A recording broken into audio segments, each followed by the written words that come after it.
ನೀನು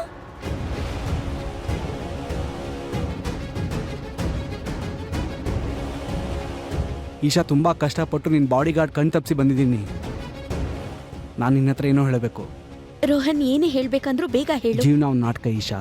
ನಾನು ಈ ನಾಟಕನ ನಿಜ ಮಾಡಬೇಕು ಅಂತ ನಿರ್ಧಾರ ಮಾಡಿದ್ದೀನಿ.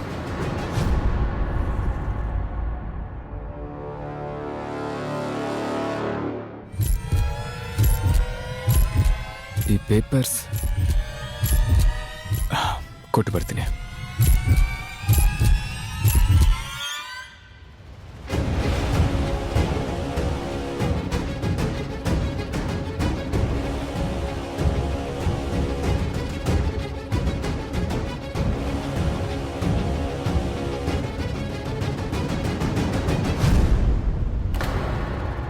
ನನ್ನ ಮುಂದಿನ ಜೀವನ ನಿನ್ನ ಜೊತೆ ಕಳಿಬೇಕು ಅಂದ್ಕೊಂಡಿದ್ದೀನಿ ನಿಶಾ. ನೀನು ನನ್ನ ಜೊತೆ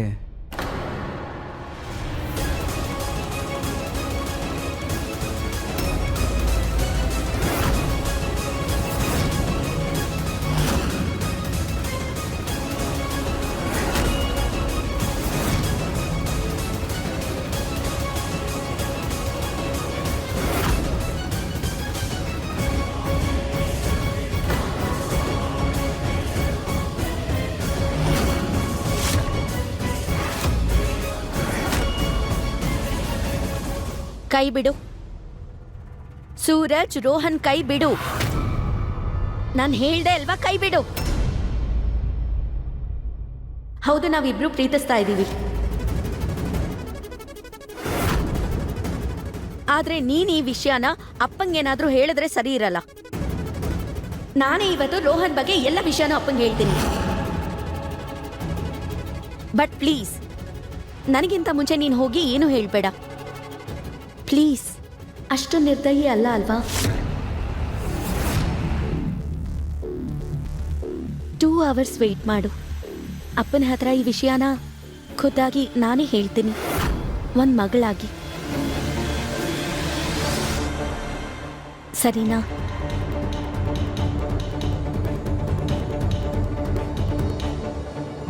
ಈಶಾ, ರೋಹನ್, ಬೇಗ ಬನ್ನಿ, ಪ್ಲೇ ಶುರು ಆಗ್ತಿದೆ. ತಗೋ ಇದು.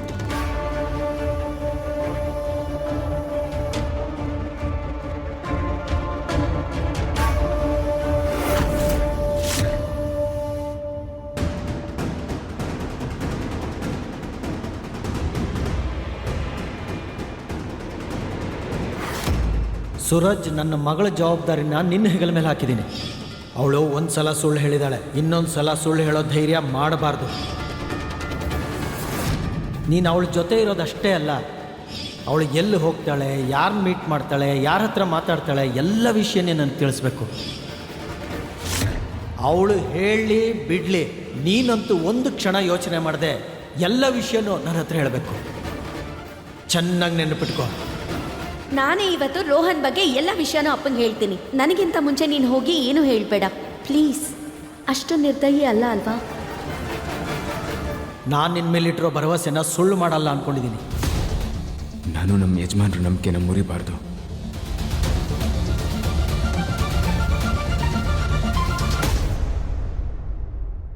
ಯಜಮಾನ್ರೆ, ಈಶಾ ತನ್ನ ಕಾಲೇಜಲ್ಲಿ ಒಂದು ಹುಡುಗನ ಜೊತೆ ತುಂಬಾನೇ ಓಡಾಡ್ತಾ ಇದ್ದಾಳೆ.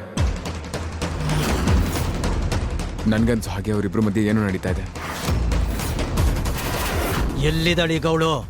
ಕಾಲೇಜ್ ನಾಟಕದಲ್ಲಿದ್ದಾಳೆ. ಹೋಗ, ನಾಟಕ ನಿಲ್ಸು. ಅವನನ್ನ ಕರ್ಕೊಂಡು ಬಾ ಈ ಕೂಡ್ಲೆ. ಸರಿ.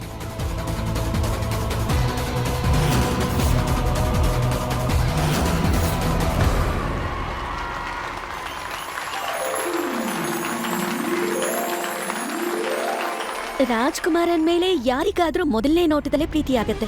ನಿಜವಾದ ಪ್ರೀತಿ ಯಾವುದು ಅಂದ್ರೆ ಅದು ಮುಖ ನೋಡಿ ಅಲ್ಲ, ಮನಸ್ಸು ನೋಡಿ ಆಗೋದು. ಮತ್ತೆ ನಾನ್ ಯಾರನ್ ಪ್ರೀತಿಸಿದಿನೋ ಅವನ್ ಪ್ರಪಂಚಕ್ಕೆಲ್ಲ ಕೆಟ್ಟ ಮುಖದವನು, ಒಬ್ಬ ವಿಲನ್. ಆದ್ರೆ ನನ್ ದೃಷ್ಟಿಯಿಂದ ನೋಡಿ, ನಾನ್ ಹೇಳ್ತೀನಿ ಅವನ್ಗಿಂತ ಸುಂದರ ಯಾರೂ ಇಲ್ಲ.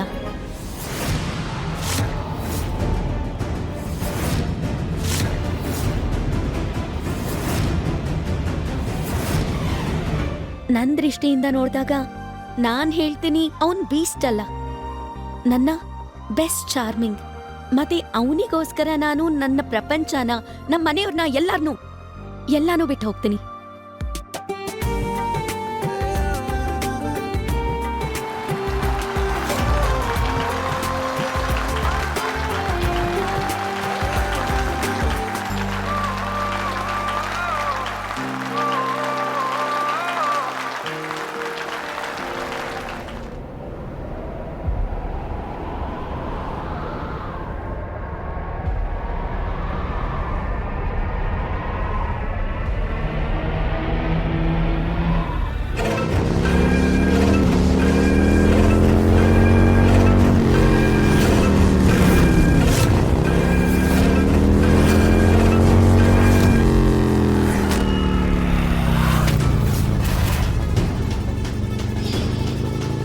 ಯಾರಿದು?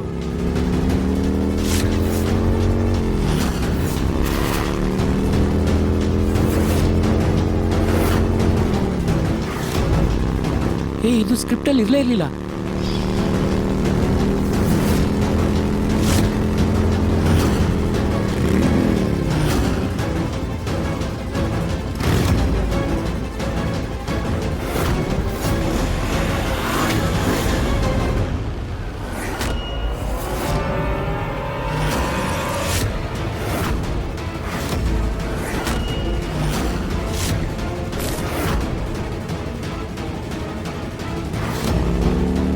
ಈಶಾ, ನೀನ್ ಯಾರು?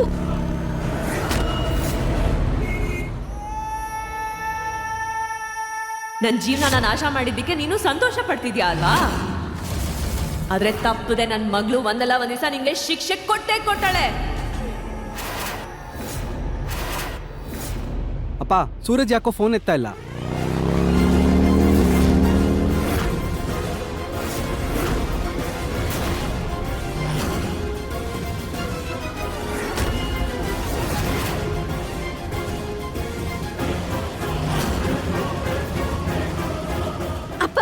ಅಪ್ಪ ನನಗೆ ಗೊತ್ತಿಲ್ಲ ಇವನು ಯಾರು ಅಂತ ಬಲವಂತವಾಗಿ ಕರ್ಕೊಂಡು ಬಂದಿದ್ದಾನೆ ಇವನು.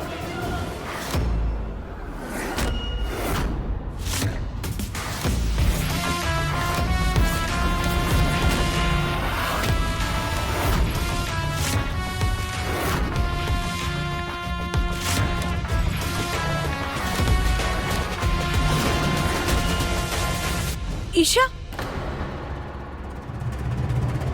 ಒಂದ್ ಹೆಜ್ಜೆ ಮುಂದೆ ಆಡಕ್ ಹೋಗ್ಬೇಡ, ಸುಮ್ಮನೆ ಬಾಯಿ ಮುಚ್ಕೊಂಡಿಲ್ಲೇ ಇರು.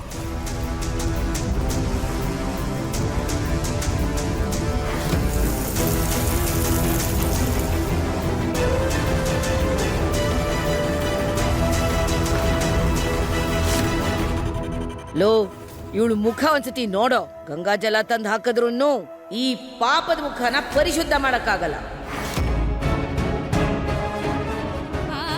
ಇವಳನ್ನ ತುಂಬಾ ತಲೆ ಮೇಲೆ ಕೂರಿಸ್ಕೊಂಡಿದ್ಯಲ್ಲ, ಆದ್ರೆ ಇವಳ ಬಗ್ಗೆ ನನ್ಗಾಗ್ಲೇ ಗೊತ್ತಿತ್ತು. ಯಾವತ್ತೋ ಒಂದ್ ದಿವಸ ಇವಳು ಕೂಡ ಓಡೋಗಿರೋ ಅವ್ರ ಅಮ್ಮನ್ ತರಾನೇ ಇವಳು ಓಡ್ ಹೋಗಿ ನಮ್ಮ ಮಾನ ಮರ್ಯಾದೆನ ಹರಾಜು ಹಾಕ್ತಾಳೆ.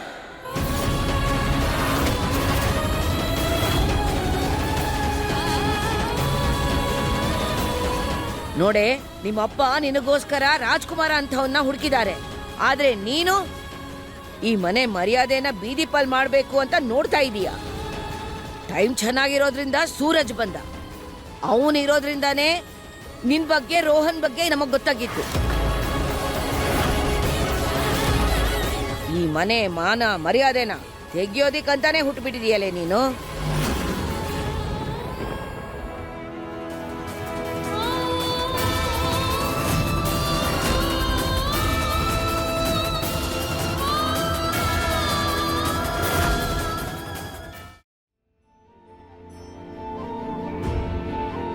ಅಪ್ಪ, ನಾನ್ ನಿಮಗೆ ಹರ್ಟ್ ಮಾಡ್ಬೇಕು ಅನ್ಕೊಳ್ಳಿಲ್ಲ, ಅಥವಾ ಸುಳ್ಳು ಹೇಳ್ಬೇಕು ಅನ್ನೋ ಯಾವ ಉದ್ದೇಶನೂ ಇರ್ಲಿಲ್ಲ. ಇವತ್ತು ನಾಟಕ ಆದ್ಮೇಲೆ ನಾನ್ ನಿಮ್ಮ ಹತ್ರ ನನ್ನ ರೋಹನ್ ಬಗ್ಗೆ ನಿಲ್ಸು.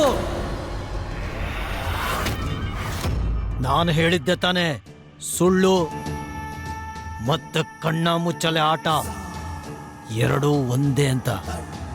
ಒಂದು ಸಲ ಶುರುವಾದ್ರೆ ಮನುಷ್ಯ ಅದರಿಂದ ಆಚೆ ಬರಲ್ಲ. ಅಪ್ಪ, ನಾನ್ ನಿಮ್ ಹತ್ರ ಎಲ್ಲ ನಿಜ ಹೇಳ್ಬೇಕು ಅಂತಿದ್ದೆ ಅಪ್ಪ. ನಿಮಗ್ ಗೊತ್ತಲ್ವಾ, ನಾನ್ ಪ್ರಪಂಚದಲ್ಲಿ ತುಂಬಾ ಹೆಚ್ಚು ಪ್ರೀತಿಸೋದು ನಿಮ್ಮನ್ನೇನೆ. ನಾನಿವತ್ತು ನಿಮ್ಮ ಹತ್ರ ಎಲ್ಲ ವಿಷಯ ಹೇಳ್ಬೇಕು ಅಂತ ಮತ್ತೆ ಯಾಕೆ ನನ್ನ ಹತ್ರ ಹೇಳಿಲ್ಲ? ಎಲ್ಲ ಆದ್ಮೇಲೆ ಬಂದು ನನ್ನ ಹತ್ರ ಹೇಳ್ಬೇಕು ಅನ್ಕೊಂಡಿದ್ಯಾ? ಈ ಮನೆಯಲ್ಲಿ ಯಾರು ಹೇಳೋರಿಲ್ಲ. ಗುಲಾಬ್ ಸಿಂಗ್ ಮಾತನ್ನ ಕೇಳ್ಬೇಕಷ್ಟೇ. ನನ್ನ ಪರ್ಮಿಷನ್ ಇಲ್ದೆ ಗಾಳಿನ ಒಳಗ್ ಬರಲ್ಲ. ಅರ್ಥವಾಯ್ತಾ?